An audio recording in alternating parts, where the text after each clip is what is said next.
Tout ce qui dégrade la culture raccourcit les chemins qui mènent à la servitude, écrivait Albert Camus. Or, aujourd'hui, des règles asphyxient le cinéma français. À force de confondre protection et immobilisme, nous avons construit un système qui prétend défendre la création tout en l'empêchant de s'adapter. Le débat qui s'ouvre n'oppose pas la culture à la modernité, il oppose le courage de réformer au confort du statu quo. Mesdames et messieurs, ayons la lucidité de le reconnaître. Notre système est à bout de souffle. La révolution des plateformes a balayé nos vieilles habitudes. Le spectateur ne veut plus attendre, il veut choisir.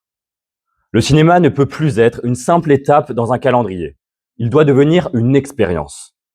La salle obscure ne doit plus servir à consommer des images. Elle doit servir à les faire vivre, à sublimer l'émotion collective. Il convient d'abord de rappeler ce que nous nous apprêtons à démanteler et à remplacer. La chronologie des médias est un dispositif juridique qui organise par la loi et par des accords étendus par l'État et interprofessionnels l'ordre et les délais de diffusion d'un film après sa sortie en salle, selon les différents modes d'exploitation, vidéo, télévision et plateformes de streaming. Ce dispositif se fonde sur la loi numéro 2009-669 du 12 juin 2009, dite Hadopi 1. Le législateur fixe le principe d'une diffusion échelonnée des œuvres avec des butoirs amont et aval, mais délègue aux professionnels le soin d'en négocier les délais sur leurs fenêtres exclusives. En principe, le cadre en vigueur, issu de l'accord interprofessionnel conclu en 2022, fixe administrativement des fenêtres d'exploitation précises. 4 mois d'attente pour la VOD et les DVD, 6 mois pour les chaînes payantes de cinéma, 9 à 15 mois pour le streaming, selon la contribution au financement, et jusqu'à 22 mois pour les chaînes gratuites. C'est ce verrouillage juridique et réglementaire qui empêche aujourd'hui toute réelle fluidité contractuelle et que nous nous proposons précisément de réformer. Cette chronologie des médias s'applique à un écosystème profondément hétérogène. Tous les films ne se ressemblent pas. Entre les blockbusters et les films intermédiaires, les films d'auteur, les temporalités et les besoins diffèrent radicalement. Je prendrai votre question. Monsieur, pourquoi sacrifier le CNC pour ne pas avoir à patienter quelques mois avant de voir Avatar sur Netflix? Eh bien, écoutez, nous voulons laisser la liberté aux consommateurs de choisir. Et donc, c'est pour cela que nous allons mettre en place cette mesure. Je disais qu'il faut appliquer notre mesure à un écosystème profondément hétérogène et le prendre en compte. Car en effet, les cinémas aussi ne jouent pas tous le même rôle. Les grandes chaînes et multiplex fondées sur le volume et la rotation rapide des œuvres n'ont rien à voir, n'ont pas les mêmes contraintes ni les mêmes missions que les cinémas indépendants et arts et essais qui assurent l'accès à la diversité culturelle sur l'ensemble du territoire. À l'aune de ces distinctions apparaît une évidence.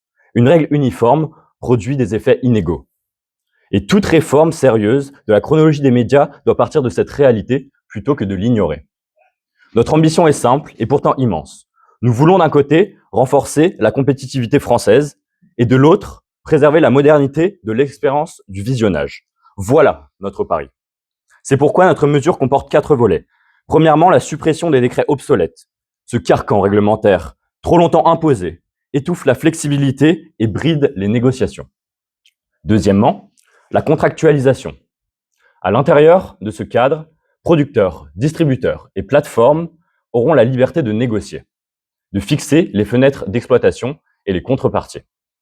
Troisièmement, la contribution d'accès rapide, ou taxe Netflix, une contribution modulée, proportionnelle au prix payé et à l'anticipation de sortie exigée si la plateforme souhaite une exploitation exclusive dans les 6 premiers mois. Cet outil de justice et de transparence imposera à la plateforme de partager des données anonymes et vérifiables permettant une rémunération équitable et une répartition plus juste des recettes. Enfin, la réorientation des fonds. Ces recettes iront là où elles sont le plus nécessaires, au cinéma français.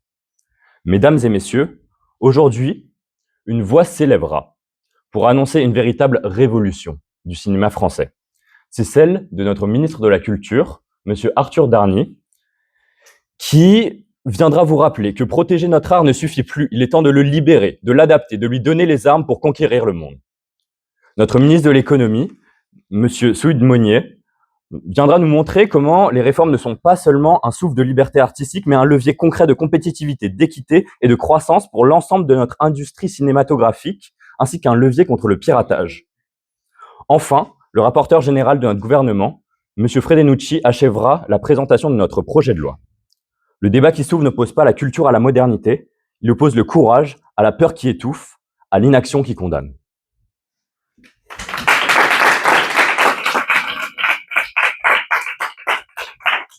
Juste avant que nous poursuivons, je vois des petits regards vers mon chronomètre. Sachez que nous sommes dans un cadre officiel de championnat, donc s'il vous plaît, je vous prie d'arrêter de regarder le chrono officiel. Merci. Et je vous vois aller. On le met comme ça.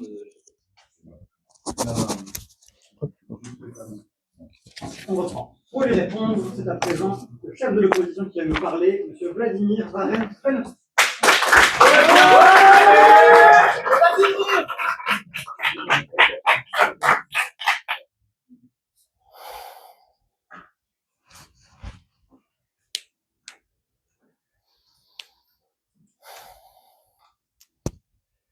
Je suis pas réalisateur, je suis pas scénariste, je suis pas producteur.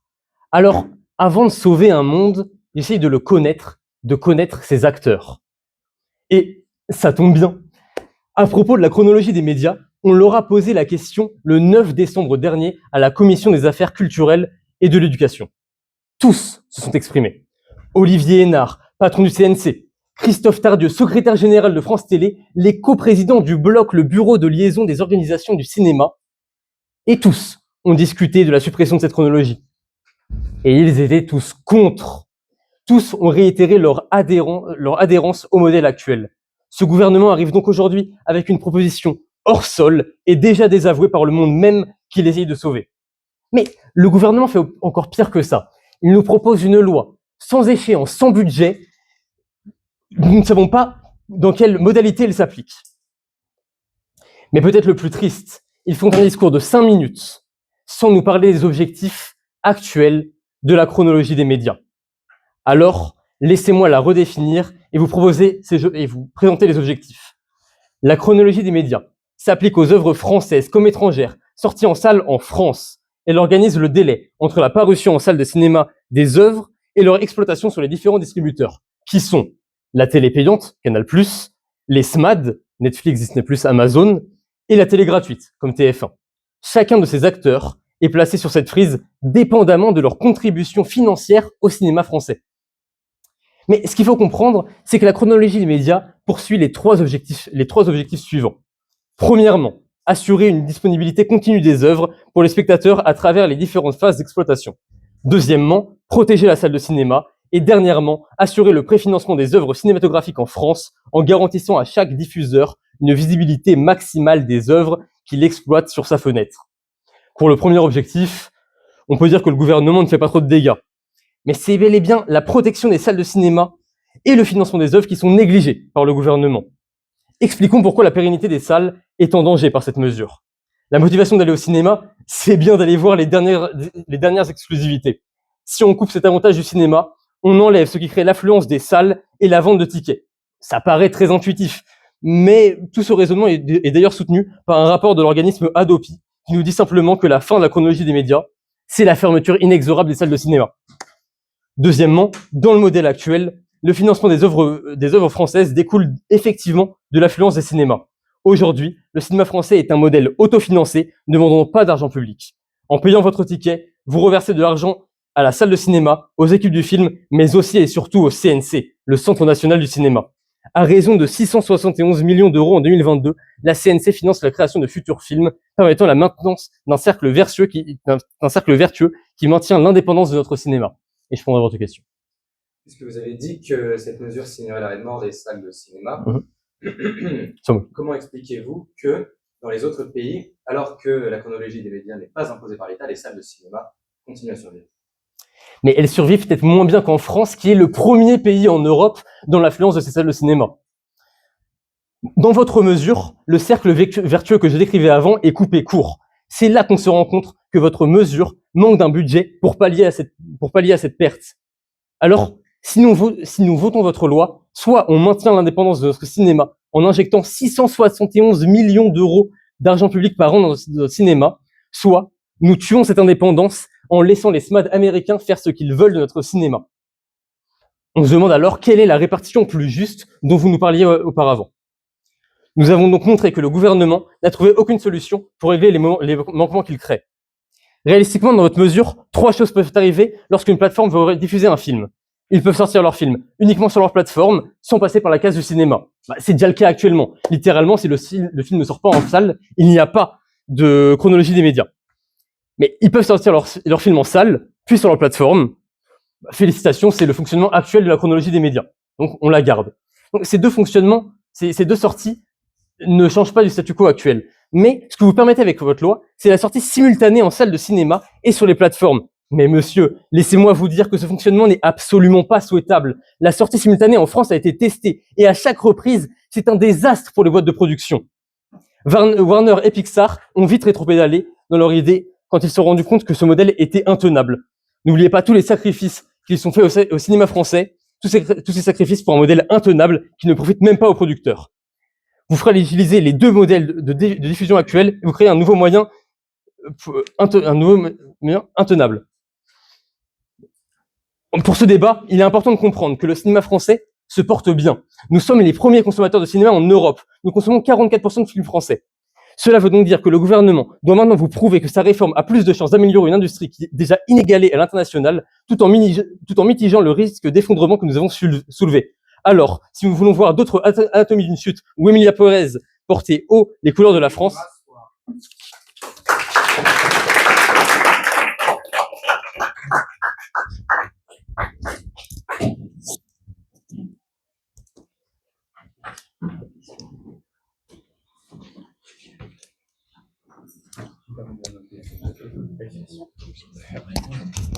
Je vérifie de prendre ses notes.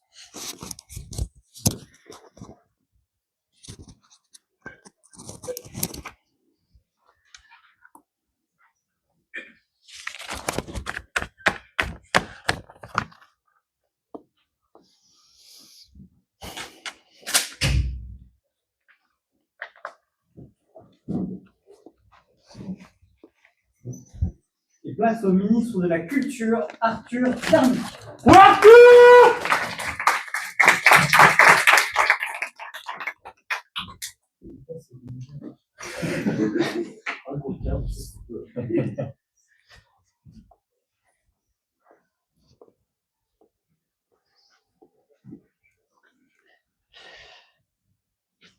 La vérité n'est jamais amusante. Sans cela, tout le monde la dirait. Ce n'est pas de moi, mais d'un maître du 7e art, Michel Audiard, que je pense approprié de convoquer ici devant cette digne assemblée. Oui, la vérité qui nous occupe aujourd'hui n'est pas amusante. Et je sais que cela vous heurte que nous la disions, mais c'est mon devoir en tant que ministre de la Culture de vous dire qu'il est grand temps que nous regardions tous en face la réalité de la situation de notre industrie cinématographique. Alors, vous prenez la parole des acteurs du milieu comme l'alpha et l'oméga. Vous parlez de l'avantage du cinéma avec la chronologie des médias, comme si la joie du grand écran se limitait à cette chronologie. Vous nous parlez d'une dépendance aux médias américains, alors que c'est précisément cela que nous voulons combattre. Au final, tout ce que vous mentionnez comme objection n'est que peu de choses face au défi colossal auquel nous sommes confrontés. Supprimer la chronologie des médias, ce n'est pas seulement une modification technique, une ouverture du marché concurrentiel. C'est avant tout le meilleur moyen à notre disposition pour rendre à la France et aux Français l'art qui permet de faire admirer au monde une certaine idée de notre pays, comme il a pu le faire par le passé. Alors oui, je vous parle ici d'un temps que les moins de 20 ans ne peuvent pas connaître. Un temps où l'on ne disait pas « Ah, c'est bien un film français, ça. » Mais « Ah, c'est bien un film français. » Ce fameux cinéma français où le magnifique était un professionnel n'attendant que de prouver qu'il était l'as des as face à un samouraï se prétendant guépard, mais terminant César. Le cinéma français, c'est bien plus qu'une simple industrie, c'est un art. Le 7e dans la liste, peut-être, mais le premier dans les cœurs. Je vais prendre votre question. Monsieur, de quel temps parlez-vous, puisque la chronologie des médias est en place depuis la Seconde Guerre mondiale et que le cinéma existe? Alors, je vous remercie, mais la loi actuelle de la chronologie des médias dont nous parlons et débattons aujourd'hui a été faite en 2009. Je vous remercie. Nous parlions de films et de cinéma français. Ce cinéma français, c'est une incarnation d'un panache et d'un certain esprit que n'aurait renié ni Cyrano ni Dantès. C'est Louis de Funès, pestant qu'il ne sait rien faire parce qu'il est ministre. C'est Bourvil remontant l'Italie en Cadillac avec le Yukon-kun. Et c'est Édouard Baird qui vous assure, main sur le papyrus, qu'il n'y a pas de bonne ou de mauvaise situation. Le cinéma français, c'est celui qui rassemble les foules, fait rêver les enfants, rire les parents et pleurer les amoureux. C'est ce que l'on souhaite vivre dans les salles obscures. Si elles ont connu une baisse de fréquentation depuis 2010, passant de 200 millions d'entrées à 150 millions en 2025 selon le CNC, c'est tout simplement que n'est pas babysitting des profs chez les Tuches 5 qui va offrir le grand spectacle que souhaitent les spectateurs. C'est dans ce but que nous souhaitons supprimer la chronologie des médias, en les remplacer par un système qui renforce la compétitivité de notre industrie cinématographique face aux grands de ce monde. En effet, mesdames et messieurs, nous ne proposons pas de jeter notre cinéma dans la fosse au lion du marché mondial sans défense. Nous proposons de lui donner 3 armes pour gagner. Premièrement, la libéralisation contractuelle. Aujourd'hui, la loi impose le même calendrier à un blockbuster et à un premier film d'auteur. C'est une aberration. Nous rendons le pouvoir au producteur qui décidera de la meilleure stratégie pour son œuvre. 6 mois en salle pour créer l'événement ou sortie simultanée sur plateforme pour toucher la jeunesse ou d'autres publics, c'est lui qui va choisir. Ce n'est pas à nous. Nous passons d'une économie de la rente à une économie de l'innovation avec cette mesure. Deuxièmement, la taxe que le Premier ministre a appelée taxe Netflix.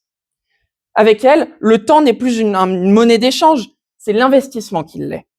Si une plateforme diffuse un film moins de 6 mois après sa sortie en salle, elle payera. Cet argent alimentera un fonds de soutien dédié à la création française. La puissance du numérique nourrira ainsi sur nos plateaux de tournage sans pour autant limiter la stratégie de diffusion des différents acteurs. Enfin, la souveraineté numérique. En échange de cette liberté, les plateformes devront partager leurs données de visionnage avec le CNC. Comprendre qui regarde quoi donnera à nos producteurs la boussole pour conquérir le public de demain.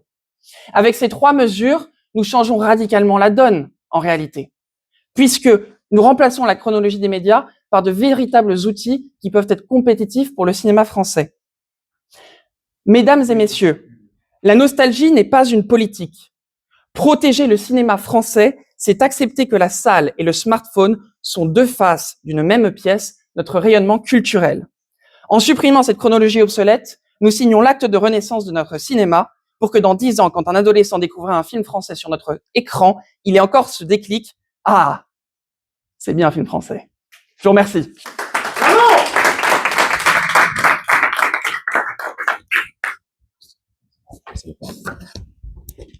J'appelle désormais son contradicteur, le premier député de l'opposition, Alaric de Bastard.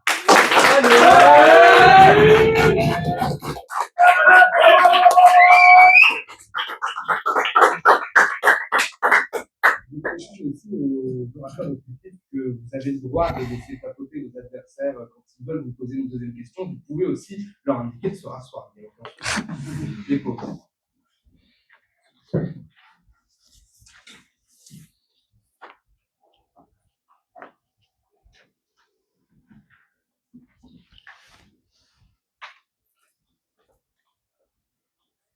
Zéro. C'est le prix que nous coûte la loi de chronologie des médias. 0. C'est aussi le nombre de parties prenantes françaises qui sont d'accord avec sa suppression. 0 producteur, 0 acteur, 0 réalisateur. Alors comment comptez-vous imposer aux artistes leur manière de faire de l'art? Supprimer la chronologie des médias, ce n'est pas moderniser une culture, c'est affaiblir volontairement un système économique qui fonctionne.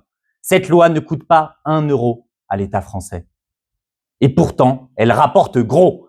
Elle nous donne un pouvoir de négociation gigantesque face aux géants du streaming. Grâce à elle, Disney+, investit 25% de son chiffre d'affaires dans le cinéma français. Canal+, c'est 16%, simplement pour diffuser leurs films plus tôt. Avec votre mesure, cet agent disparaît. Cela représente près de 600 millions d'euros par an. Tout ça jeté par les fenêtres avec votre projet de loi. Et nous nous y trompons pas, cette loi fait plus que nous rapporter de l'argent. Elle permet aussi à l'économie audiovisuelle de rester stable et de ne pas s'effondrer, comme dans tous les autres pays. Car, en effet, en France, il y a 180 millions de spectateurs dans les cinémas. En Allemagne, c'est 20 millions. Donc, on voit bien que si on fait passer cette loi, les 3/4 des cinémas seront détruits. Et donc, dès que l'on paye avec cette chute des cinémas, en fait, on entraînera ce que vous désirez tant, la chute des films français. Car en effet, dès qu'on paye un ticket à 10 €, 1 € revient au CNC. Le CNC, c'est l'organisme qui régule et qui finance la création des films français. Et donc, sans cet euro, comment on va pouvoir financer tous ces films? Et sans ces 600 millions aussi donnés par ces sites de streaming. Et je vais prendre votre question. Votre argument pour dire que cette mesure va tuer les salles de cinéma est finalement de comparer avec l'Allemagne, qui n'a pas de tradition du cinéma et qui est un pays radicalement différent en termes de culture, avec d'autres bases peut-être fondées pour cet argument. Il n'y a pas de question, je ne vais pas y répondre alors, mais si, on a une culture différente et justement, il faut la chérir, il faut l'entretenir. Et nous avons justement une culture des cinémas de quartier. Monsieur Potras vous les expliquera, je m'occuperai moi de l'économie. Donc, le CNC, qui s'autofinançait, ne pourra plus s'autofinancer à cause des tickets qui ne seront plus là. Des cinémas qui seront plus là et donc beaucoup moins de ventes de tickets. Et donc, elle pourra soit trouver une autre manière de se financer, ce que vous avez dit, donc la taxe Netflix, soit elle est détruite. Donc, pour la taxe Netflix, considérons que nous avons le même rapport, c'est-à-dire 1 € par visionnage d'un film.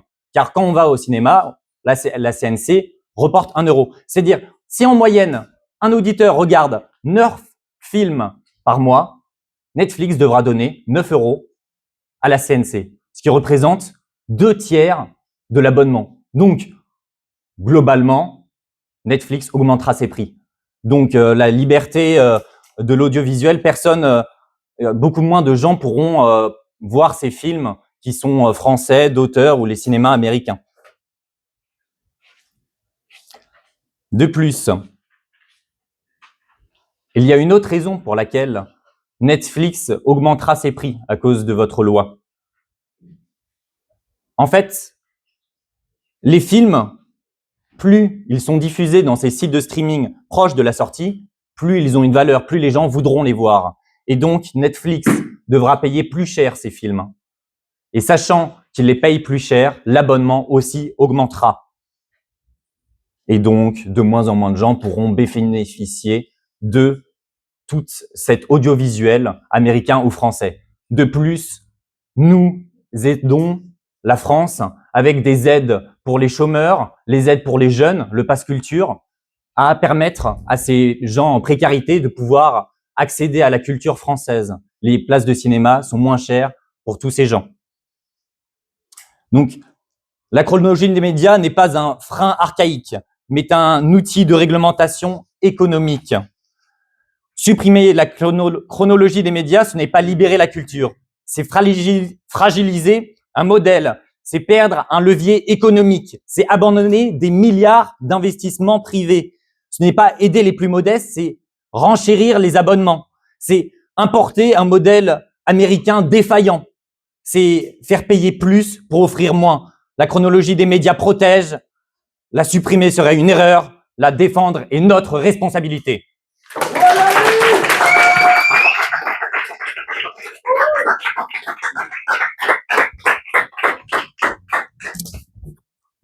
Et c'est à présent le ministre de l'économie, même Monnier, qui va lui répondre.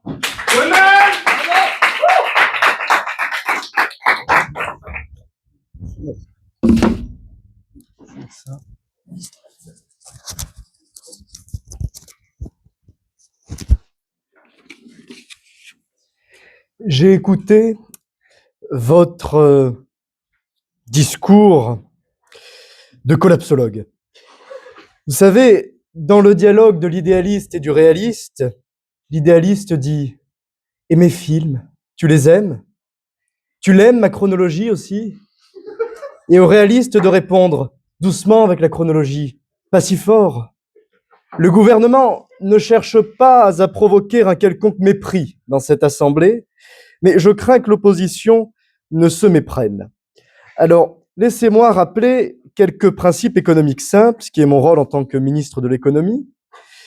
Déjà, le ticket moyen de cinéma est à 10 €. L'abonnement Netflix est à environ 15 € pour une multitude de films.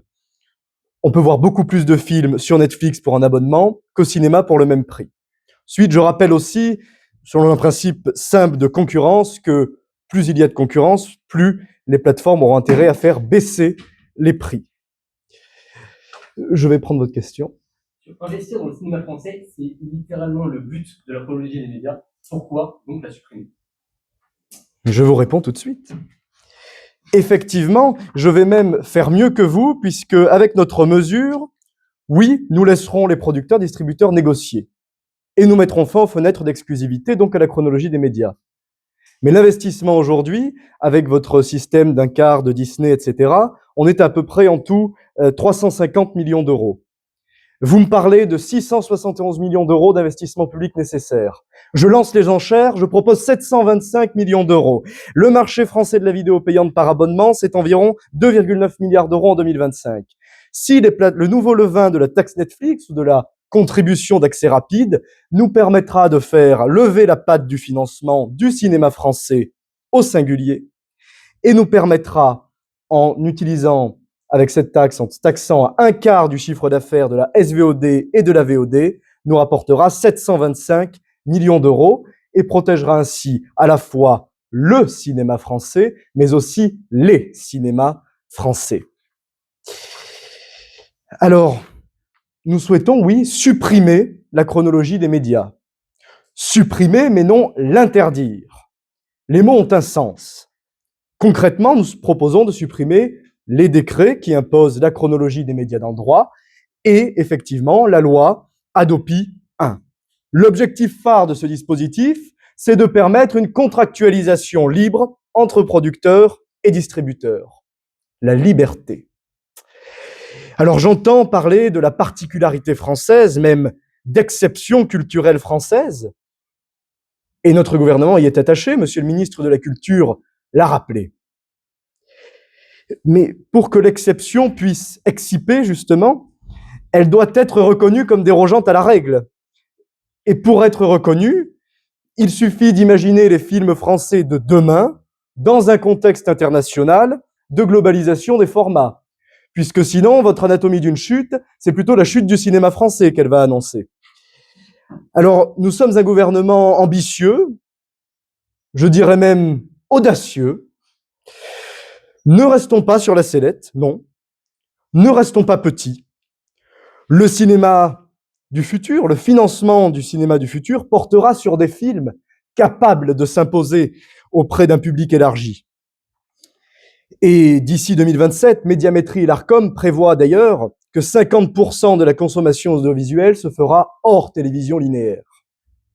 Faites que dans cette assemblée, celui qui n'a jamais regardé un film sur une plateforme de SVOD, légalement, me jette la première pierre.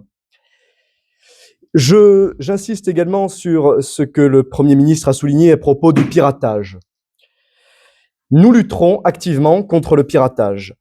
Parce qu'effectivement, on a l'impression que les pirates pourraient être effrayés par la chronologie des médias, un peu comme si Jack Sparrow pouvait échapper à la malédiction du blockbuster.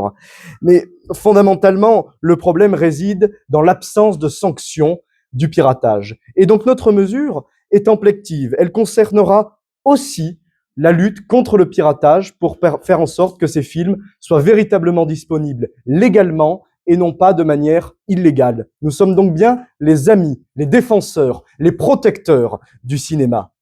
Nous serons plus sévères avec les fournisseurs d'accès Internet sur la transmission des données. Alors, plutôt que de nous entourer de notre carapace qui oppresse face à la montée des plateformes américaines. Nous souhaitons plutôt nous munir de l'artillerie lourde pour montrer les crocs. Nous ne maintiendrons pas un système éreinté sous perfusion, mais permettrons la diffusion du cinéma français. Bravo!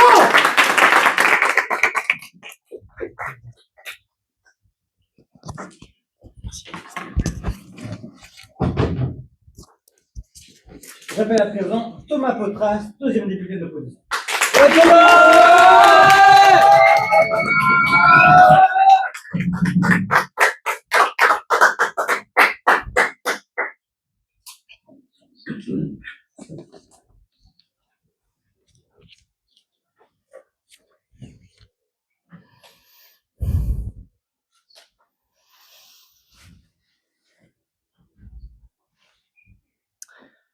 La vérité n'est pas très amusante, certes, mais ce gouvernement est très drôle.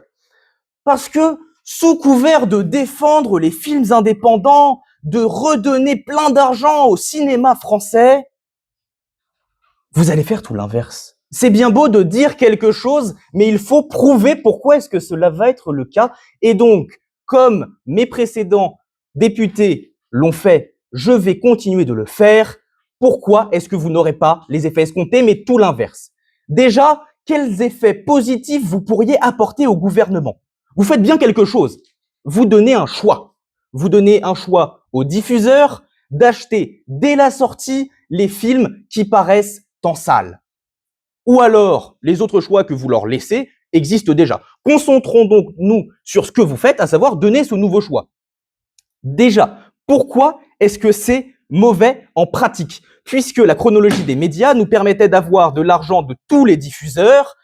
C'est donc 600 millions pour le CNC qui était pour les places, mais vous omettez aussi les 25% du chiffre d'affaires de Disney, les 16% du chiffre d'affaires de Canal+. Donc on va largement battre votre chiffre de 725 millions, et qui plus est pour toutes les lois que vous proposez, comme sur le piratage, qui sont hors de la chronologie des médias, pourquoi pas? On n'est pas forcément contre taxer le piratage, simplement ça n'a rien à voir avec la suppression des médias, je tiens à le dire. Maintenant, pourquoi précisément nous nous opposons à la chronologie des médias? Premièrement, parce qu'aucun acteur culturel ne soutient la chronologie des médias. Il faut quand même le dire. Maintenant, vous ne nous avez pas expliqué pourquoi est-ce que les acteurs, les réalisateurs, les producteurs français aujourd'hui ne soutiennent pas. Et bien maintenant, je vais vous le dire. Cette loi, elle existe aujourd'hui parce qu'elle est déjà approuvée par toutes les parties prenantes. Vous nous parlez d'accords que vous pourriez faire dans le futur avec votre loi de négociation à l'amiable entre les différentes parties prenantes. Mais cette négociation, elle a déjà eu lieu. Et c'est grâce à ça qu'on a eu la chronologie des médias qu'on connaît aujourd'hui, tout simplement. Et monsieur, je répondrai à votre question. Que faites-vous du fait que Delphine Ernotte, ainsi que plusieurs autres grands patrons, ont publié une tribune dans Le Monde il n'y a pas si longtemps que ça, qui remettait en cause les négociations incessantes avec les acteurs américains sur la chronologie des médias? Personne n'est satisfait, ne le pensez-vous pas? Merci, monsieur.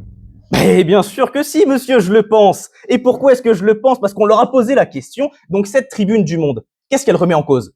Est-ce que c'est la chronologie des médias en elle-même? Non. C'est la chronologie telle qu'elle est aujourd'hui. Alors oui, les gens voudraient être plus tôt. Netflix voudrait dépenser moins dans le cinéma français pour être plus tôt. C'est ça que les gens veulent aujourd'hui. C'est ça que tous les acteurs veulent.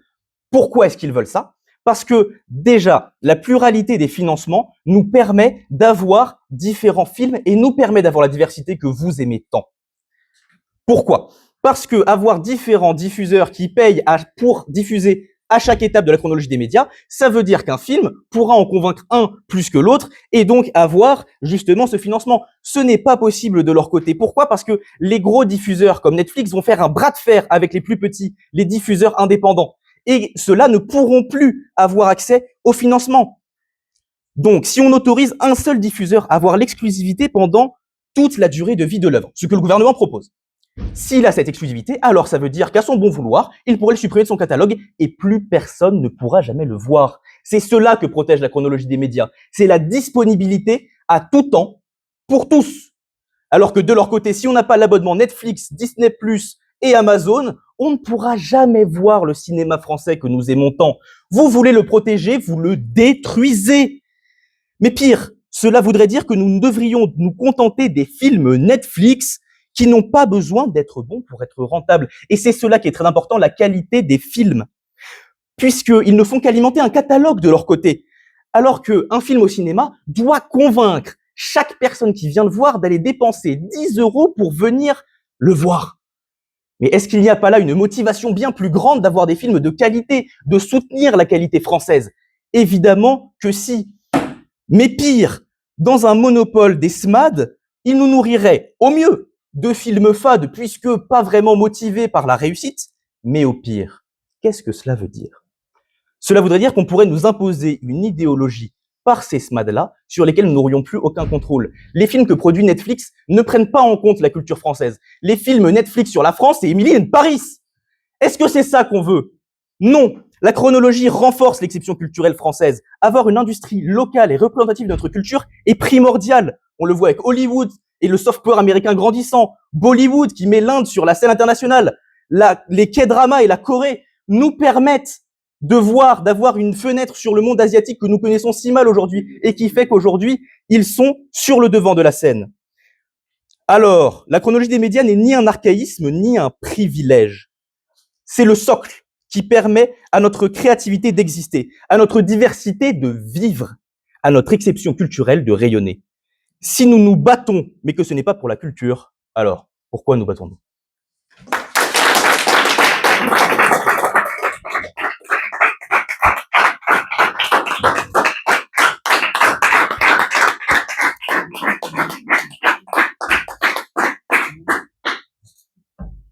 Pour conclure les discours du gouvernement, je répète son rapporteur, Adrien Frédénouki.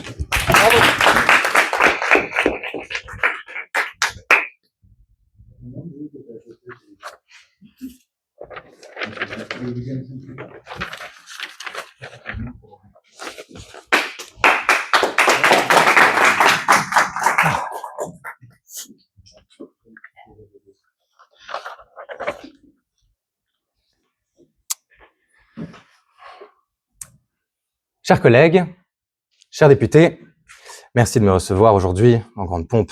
Vous savez que je suis un amateur de débat et je ne peux m'empêcher d'admirer toutes les fois où des hommes sortis de toutes parts de la nation ont levé la voix pour faire avancer la loi. Aujourd'hui, le choix que nous offrons est simple, pour ne pas dire évident. C'est une réforme qui, regardons la réalité en face, est déjà en retard et qui libérerait enfin notre industrie cinématographique des entraves qu'elle subit depuis trop longtemps. Mais puisqu'à vaincre sans péril, on triomphe sans gloire, il faut bien que certains s'opposent encore à nos acteurs, à nos techniciens, à nos réalisateurs. Pour rappeler les heures les plus précoces du 7e art, faisons ensemble un compte à rebours de leurs objections. 6.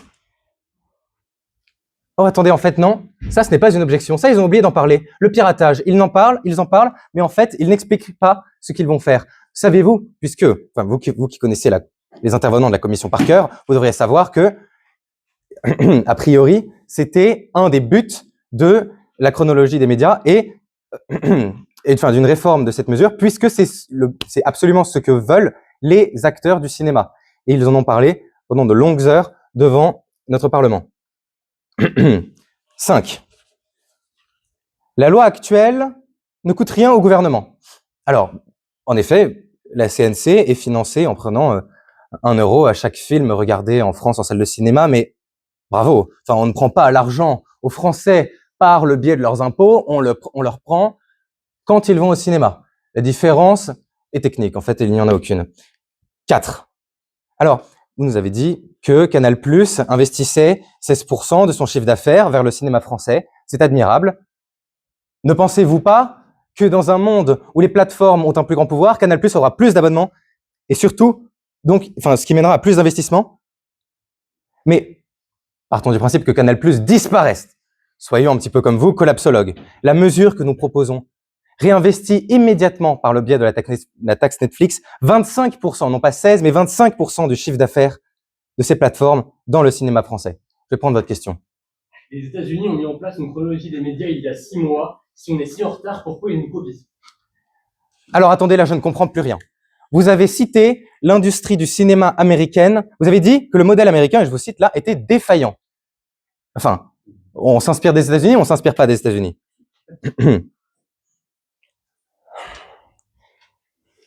Enfin, 3. Vous avez dit qu'avec notre loi, il pouvait se passer 3 scénarios.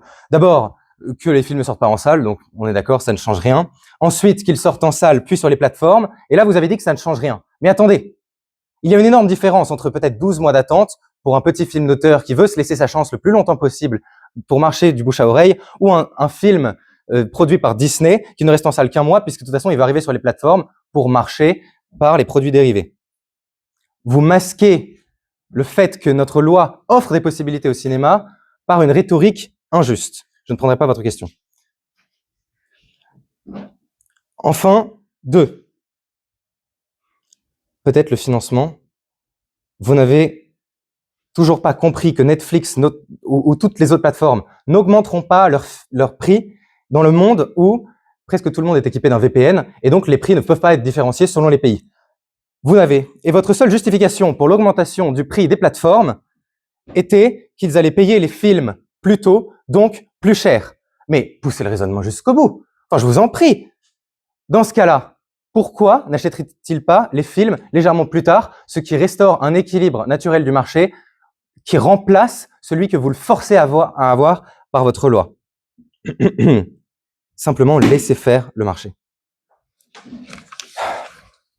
C'est pourquoi la vérité de cette réforme est qu'elle va libérer notre création culturelle. En voulant trop encadrer les fenêtres, nous avons mis le cinéma français derrière les barreaux. Alors souriez, car le petit oiseau va enfin sortir de sa cage normative. Il est temps de laisser notre industrie voler par ses propres ailes, de lui retirer sa tutelle et de la voir s'envoler, car c'est elle qui nous fait rayonner dans le monde. Alors bien sûr, les grands défenseurs de la chronologie des médias ont des arguments. Elle est protectrice. Oui, c'est sûr que l'oiseau en cage n'a aucune chance de se faire croquer. Mais il ne chante plus. Et déjà, il se meurt en silence.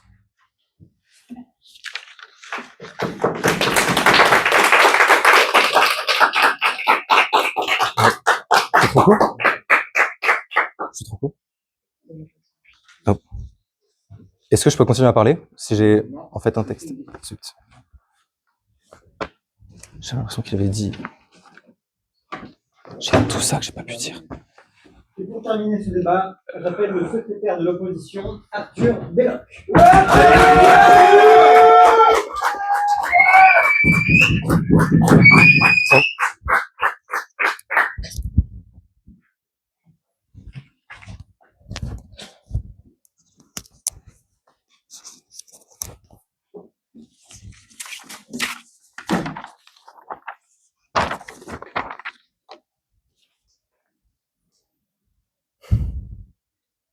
Quand les frères Lumière créent le cinéma, ils ne créent pas seulement une caméra, mais aussi un outil qui permet de projeter ce même film. C'est-à-dire que dès sa création, la diffusion est substantielle au cinéma. C'est un outil collectif. C'est un enjeu essentiel, puisqu'aller en salle de cinéma, c'est vivre une expérience partagée. Il existe toute une pratique sociale autour du cinéma qui nous semble normale en France. Mais nous sommes encore presque les seuls à le faire. Cela ne se fait plus nulle part ailleurs. Alors, nous allons un peu démêler le vrai du faux de ce qu'a dit le gouvernement. Premièrement, vous nous avez répondu sur le fait que nous avons dit que le modèle américain était éveillant. Oui, c'est pour ça qu'ils l'ont changé il y a 6 mois en nous copiant. De plus, combattre le géant américain. Vous nous dites toute votre loi est pour donner plus de crédit à nos petits films, combattre les géants américains. Mais ce que vous faites, c'est vous leur donnez la seule chose qu'ils veulent, c'est-à-dire pouvoir donner des milliards pour acheter notre culture et nous priver de ce qui a fait notre image. Vous nous donnez des exemples magnifiques de films d'auteur. Moi aussi, j'adore le cinéma, mais honnêtement, sans le CNC, qui les finance? Netflix? Amazon? Si votre loi passe, je vous le dis, personne. De plus, au niveau du piratage, honnêtement, et une des raisons pour lesquelles Warner et Pixar ont arrêté de lancer en 2021, ont arrêté de lancer leurs films au cinéma et en vidéo à la demande en même temps, avec une super astuce qui était on lance le film au cinéma et on met le director cut sur notre plateforme. Ils l'ont arrêté, pourquoi? Parce que c'est tellement plus facile de pirater un film où il y a 50 millions d'ordinateurs qui peuvent l'avoir accès sur une plateforme en ligne, plutôt que d'aller chercher une clé USB perdue dans 100 salles de cinéma. Et je prendrai votre question. Je vous remercie. Netflix, Disney+, votre plateforme ne finance-t-elle déjà pas les films français, contrairement à ce que vous dites? Eh bien, si, elle les finance. Et c'est justement tout là l'attrait de notre projet. C'est là tout l'attrait de la chronologie des médias. Grâce à ça, nous avons un levier pour leur permettre, pour leur donner ce statu quo. Vous investissez pas, vous perdez de l'argent. Vous investissez dans notre cinéma, dans notre patrimoine, vous gagnez du temps et au final, vous en gagnez 10 fois plus. Alors, finalement, votre projet de loi, il n'offre aucun avantage. Ah, si, sauf un. Vous nous donnez le choix. C'est vrai, vous donnez le choix d'aller au cinéma. Il faudra encore prier pour qu'ils soient encore ouverts. Et sinon, de les regarder à la télé. Vous voulez nous faire une loi que vous dites plus juste pour favoriser le financement de tous les petits films. Mais vous semblez ignorer que le CNC et la chronologie des médias débloquent, comme l'a si bien dit mes députés, 700 millions d'euros tous les ans pour permettre à ces films d'exister, de subsister. Sans ça, voulez-vous que seuls les films français avec comme budget un kebab et comme caméra un iPhone 14 soient les seuls à sortir dans les années à venir? Aujourd'hui, que nous le propose le statu quo? Le statu quo nous fait gagner de l'argent. Les géants du streaming investissent dans le cinéma français pour avoir des films et donc pour gagner du temps. 25%, on vous l'a dit, avec Disney+, 18% avec Canal+, et Netflix essayent de faire justement ces oppositions pour ne pas payer, mais ils ont aussi dit qu'ils étaient ouverts au débat. Ça veut dire que finalement, ils payeront. De plus, sans ça, il n'y a plus d'autofinancement du CNC. En effet, le financement du CNC, c'est 1 euro par place de cinéma. S'il y a beaucoup moins de personnes qui vont au cinéma, le CNC ne s'autofinance plus. Comment finançons nos films? De plus, si les gens ne vont plus au cinéma, les cinémas ferment, 16 000 personnes au chômage, c'est vrai que c'est un beau projet de loi. De plus, la chronologie garantit un modèle culturel pluraliste et la diversité des œuvres ainsi que leur disponibilité. Enfin, la chronologie renforce l'exception culturelle française en faisant rayonner notre cinéma français. Au niveau de quelques métriques, ce projet à qui bénéficie-t-il le plus? Ce projet, est-ce qu'il va bénéficier plus aux consommateurs ou est-ce que le status quo bénéficie plus? Aujourd'hui, le statu quo, il garantit des prix bas et surtout la possibilité d'aller physiquement au cinéma. Ce gouvernement essaie de sauver un soldat Ryan qui est déjà à la maison. Ce soir, nous refusons catégoriquement de risquer la pérennité de notre culture.